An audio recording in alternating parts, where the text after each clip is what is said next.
Hello everyone, I'm here today to do a live reading of the ReZero web novel. We'll be starting off with the first arc in the prologue, Waste Heat of the Beginning. This is really bad. He felt the hard floor against his cheek and realized they had collapsed onto his face. His strength was completely gone. He had already lost sensation in his fingers.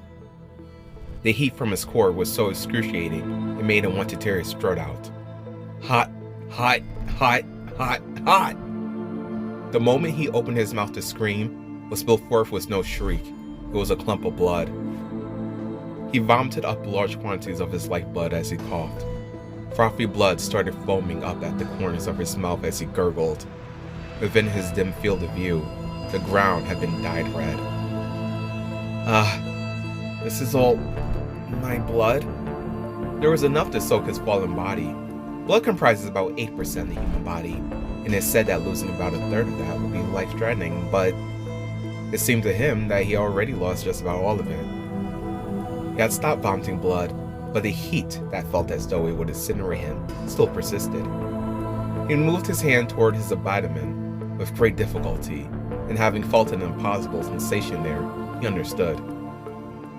My stomach's been torn open, huh? It was no wonder he felt so hot.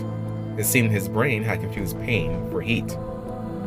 He was almost torn in half, only a bit of skin at his back held him together. In short, it seemed that this was checkmate for him. The moment he realized this, his consciousness started fading. Even the heat, which was making him writhe in agony, had disappeared. Even the unpleasant feeling of blood and the sensation in the hand he used to fill his organs, it was all fading away along with his consciousness.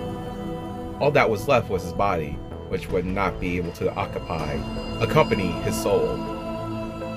This body used the last of his disappearing consciousness to move just a little. It turned his head upward. Black shoes formed ripples in a pool of blood before his eyes.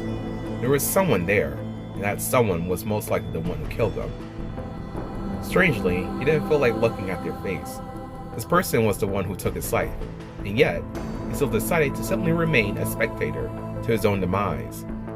He had no clue who they were, but right now, he didn't really care about that. He only wished for the girl's safety. Baru? He felt like he heard a voice from the chime of a bell. He was beyond the point where he could even differentiate his senses, so he probably just imagined it. Despite that, even supposing it wasn't real, he found it extremely comforting. So, a short scream, and then a carpet of blood welcomed yet another person. She had fallen right next to him, exactly where his arm was. Her fair hand dropped powerlessly, intertwined with his.